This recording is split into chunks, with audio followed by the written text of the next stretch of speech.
자, 우리 기도하는 마음으로 한번 따라 하시겠습니다. 형통할 때 짓는 죄를 조심하게 하시고 기도와 말씀으로 인도함 받게 하소서. 아멘. 하나님은 성도가 고난의 기간을 잘 통과하면 형통의 기간을 반드시 주십니다.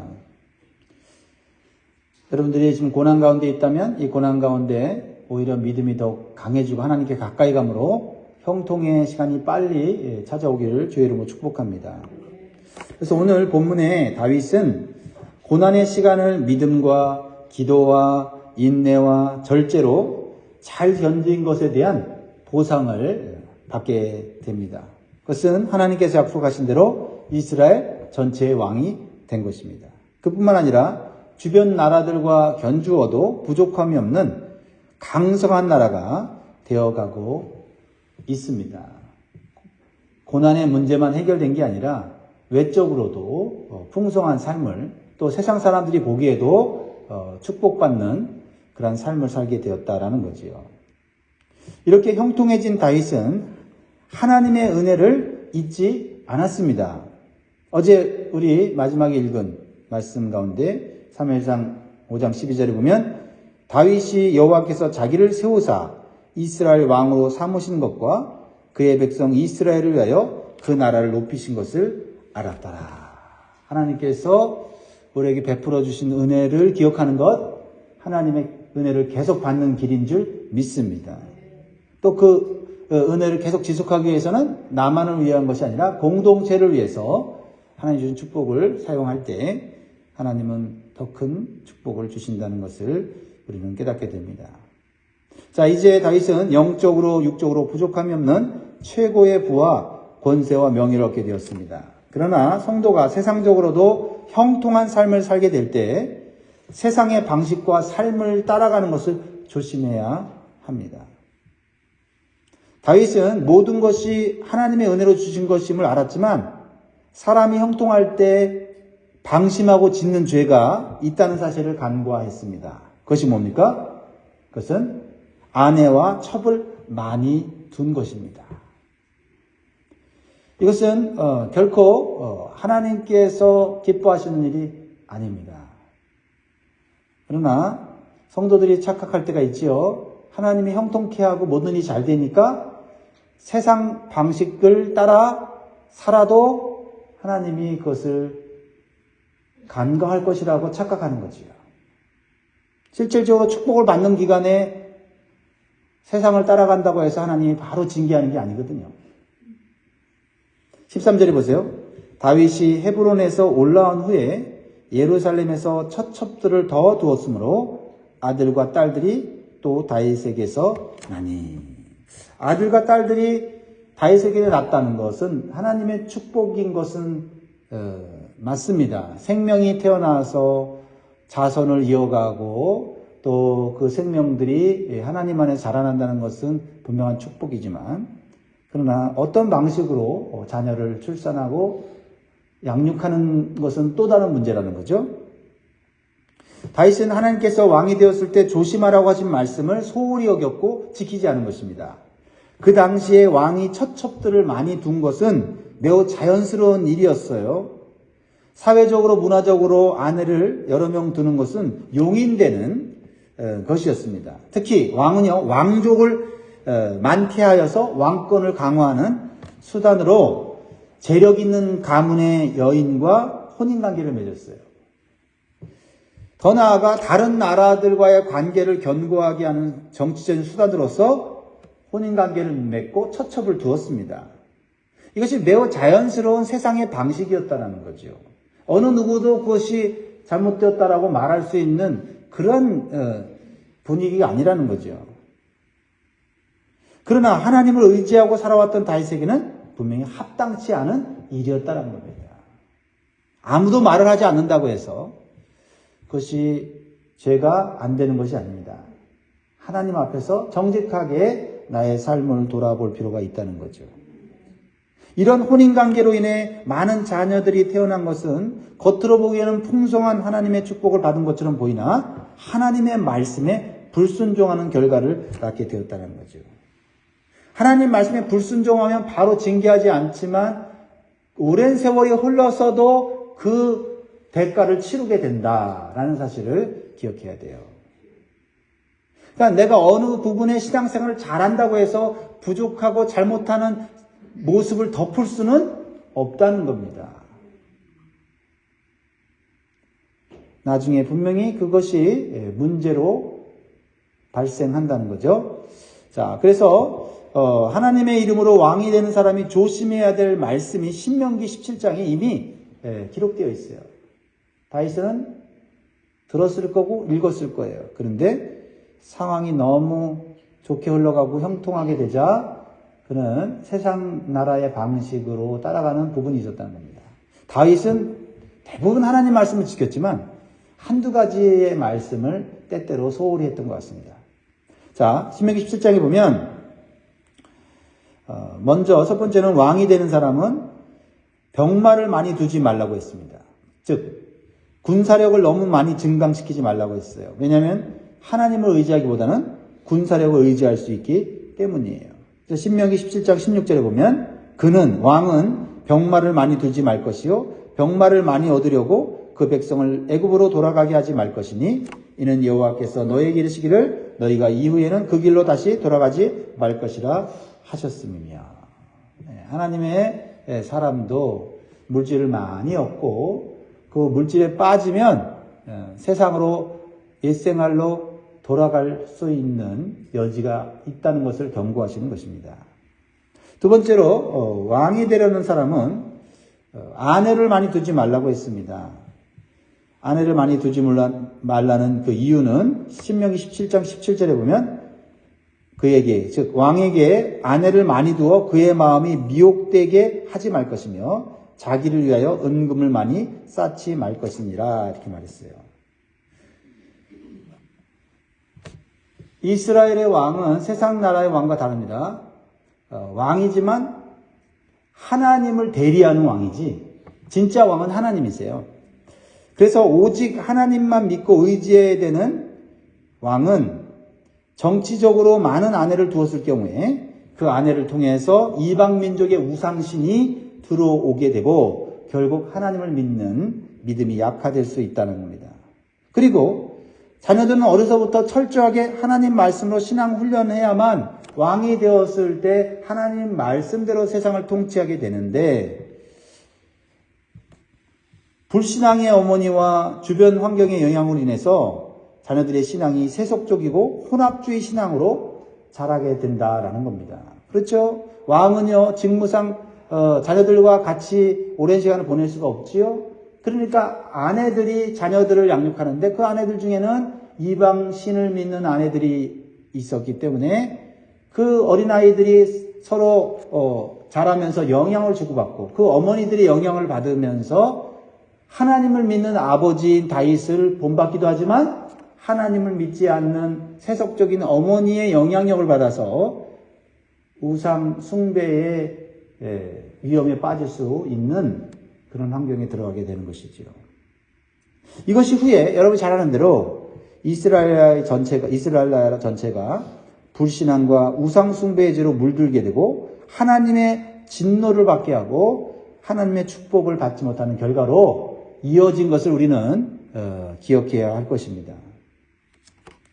실제적으로 다윗을 이어서 왕이 된 솔로몬 왕은 아버지의 좋은 신앙을 이어받아서 그는 하나님 앞에 예배하고 기도하는 그러한 삶을 살았습니다.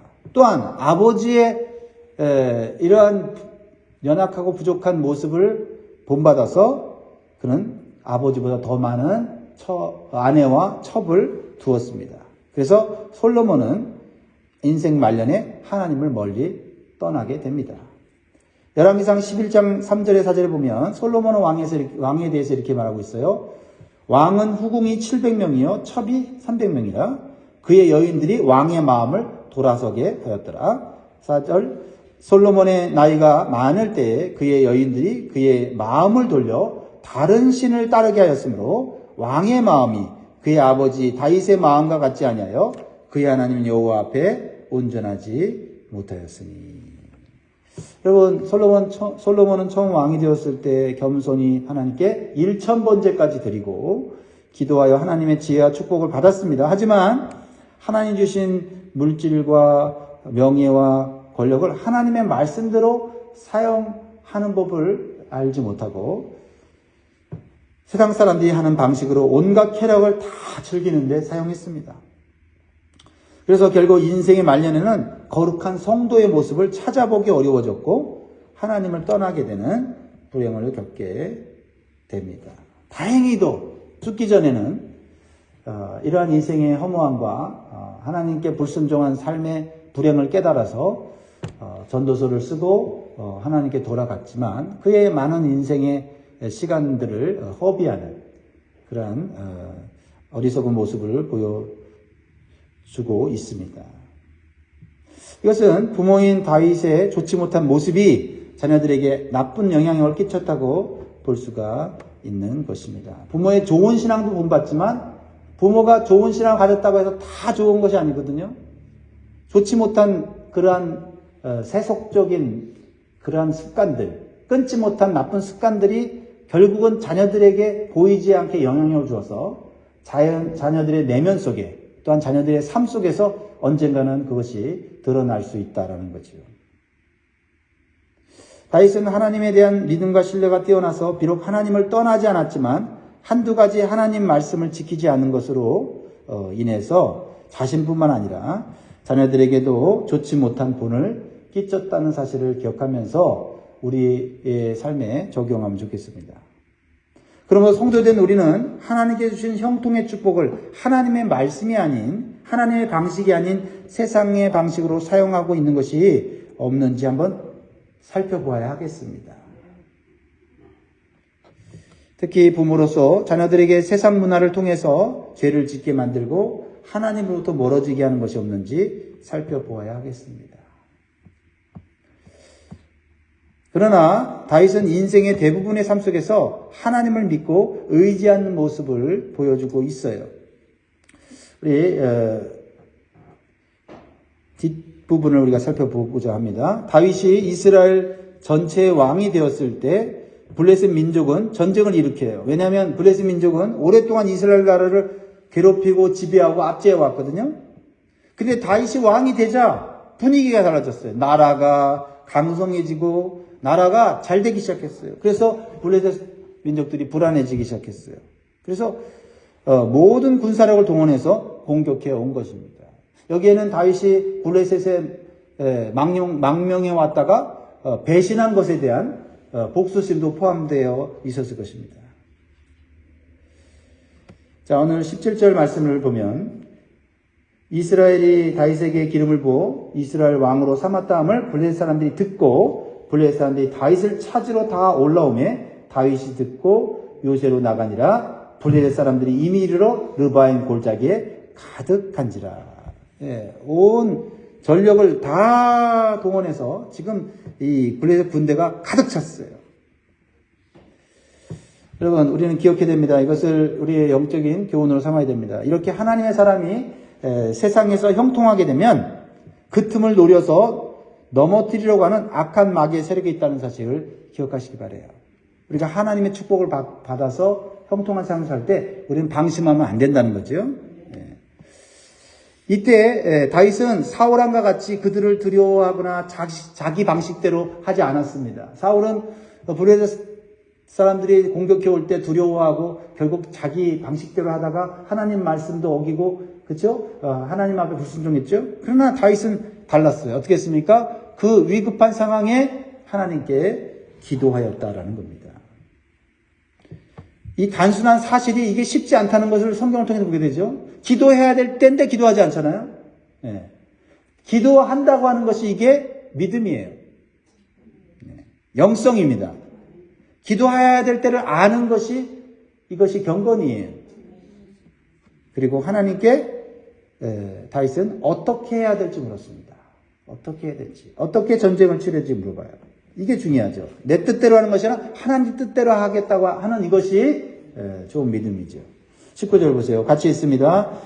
다윗이 여호와께 여쭈어 이르되 내가 블레셋 사람에게로 올라가리이까 여호와께서 그들을 내 손에 넘기시겠나이까 하니 여호와께서 다윗에게 말씀하시되 올라가라 내가 반드시 블레셋 사람을 내 손에 넘기리라 하신지라. 다윗의 기도의 특징은 뭐냐면 우리 뭐 기도 그러면 뭐 손 모으고 기도 그러면 눈 감고 기도하면 무릎 꿇고 이런 어떤 형식적인 것보다는 다윗의 기도의 특징은 여쭈어 가로되 하나님과 대화를 하는 거예요. 대화를 하는 거예요. 그래서 다윗은 하나님께 물어보고 하나님의 말씀을 받아 움직입니다. 여러분 우리는 때때로 기도를 하고 하나님 이렇게 해주십시오 하고 그렇게 해주겠지 믿고 사는 것이 그게 좋은 믿음인 줄 알지만 사실은 더 좋은 믿음은 하나님께 이렇게 해주십시오 라고 묻고 하나님께서 그 말씀에 대해서 대답을 해주는 것을 듣고 일어나는 것이 움직이는 것이 좋은 믿음인 줄 믿습니다. 다윗은 하나님께서 올라가라는 말씀과 승리의 확신을 받고 전쟁에 나가는 거예요. 그러니까 이미 이긴 싸움을 싸우는 거죠. 우리가 아무리 다급한 일이나 어려운 일이 생겨도 먼저 하나님께 기도하고 묻고 하나님 말씀을 받은 후에 움직여야 될 줄 믿습니다. 그래야 시간과 물질과 에너지를 쓸데없이 허비하지 않고 올바로 사용할 수 있는 것입니다. 그래서 다윗은 블레셋과의 전쟁에서 승리할 수 있게 되어요. 하나님 말씀대로 순종할 때 하나님은 그냥 능력만 주시는 것이 아니라 말씀대로 순종하는 사람의 삶에 같이 찾아오시되 앞서서 인도하신다. 할렐루야. 앞서서 인도하신다. 20절에 보면 다윗이 바알 브라심에 이르러 거기서 그들을 치고 다윗이 말하되 여호와께서 물을 흩음같이 내 앞에서 내 대적을 흩으셨다 하므로 그곳 이름을 바알 브라심이라 부르니라. 하나님이 말씀 주셨어요. 승리할 거다. 근데 막상 전쟁터에 말씀에 순종해서 나가니까 어떻게 해요? 하나님이 내 앞에서 대적을 흩어주시더라.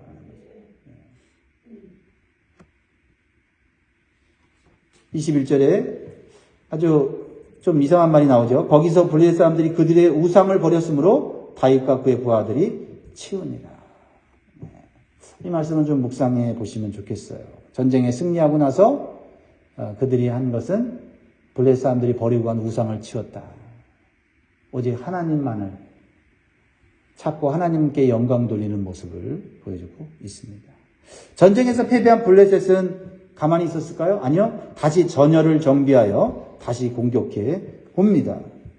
온 힘을 다시 끌어모아서 공격하는 거죠. 그래서 22절에 또 올라오죠. 블레셋 사람들이 다시 올라와서 르바임 골짜기에 가득한지라.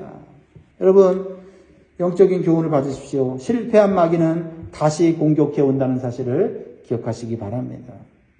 그리고 예전에 이겼다고 방심해서는 안 돼요. 그리고 예전의 방식으로 이길 수 있다고 자만해서도 안 됩니다. 왜요? 마귀는 또 다른 방식으로 공격을 해온다는 거예요. 그래서 같은 문제라도 다윗처럼 다시 하나님께 묻고 기도해야 돼요. 지난번처럼 그렇게 할까요? 그러면 하나님이 아니야 이번엔 다른 방식으로 해 라고 말씀하시면 다른 방식으로 해야 되거든요. 자, 이번에는 어떤 방식으로 올라가라고 합니까? 24절 보니까 뽕나무 꼭대기에서 걸음 걷는 소리가 들리거든 곧 공격하라. 그때 여호와가 너보다 앞서 나아가서 블레셋 군대를 치리라 하신지라. 이번에는 어떻게 해요? 23절 보세요. 다윗이 여호와께 여쭈니 이르시되 올라가지 말고 그들 뒤로 돌아서 뽕나무 숲을 맞은편에서 그들을 기습하되. 이번에는 기습하는 방법으로 뒤로 돌아가라는 거죠. 앞에서 막 싸우고 싶은데 내 힘을 과시하면서 앞에서 막 싸우고 싶은데 하나님은 뒤로 돌아가라. 그리고 누가 앞선다고요? 하나님이 앞선다라는 거죠. 때로 우리는요, 막 내가 힘이 있고 내가 능력이 있고 재능이 있어서 앞서고 싶을 때가 있어요. 근데 하나님이 뒤에 서라고 할 때는 뒤에 서야만 승리해요. 다윗은 두 번의 전쟁에서 계속해서 승리할 수 있었던 것은 겸손히 기도하고 하나님 명령대로 그대로 순종했기 때문이에요. 앞서라면 앞서고 뒷서라면 뒷서고 말이죠. 올라가라면 올라가고 앞으로 가지 말고 뒤로 가라면 뒤로 갈 수 있는 그런 영성이 그게 좋은 믿음이에요. 그랬더니 온전한 승리와 축복을 다시 누리게 되었다라는 겁니다. 기억하십시오. 성도는 기도하고 말씀 받은 대로 순종하면 반드시 승리하는 줄 믿습니다. 말씀을 맺습니다. 사랑하는 성도 여러분, 하나님은 성도가 고난의 기간을 잘 통과하면 반드시 형통의 기간을 허락하십니다. 그러나 성도가 세상적으로도 형통한 삶을 살 때 세상의 방식과 삶을 따라가는 것을 조심해야 합니다. 그것이 문화적이든 사회적이든 자연스러운 일이라도 하나님 말씀에 위배되는 것은 없는가 살펴보면서 하나님의 말씀을 존중하고 하나님을 존중하는 그러한 삶으로 세상에서 승리할 수 있기를 주의 이름으로 축복합니다. 오늘 기도 제목 뭡니까? 기억나시죠? 형통할 때 짓는 죄를 조심하시고 말씀과 기도로 인도함을 받게 하소서. 기도하겠습니다.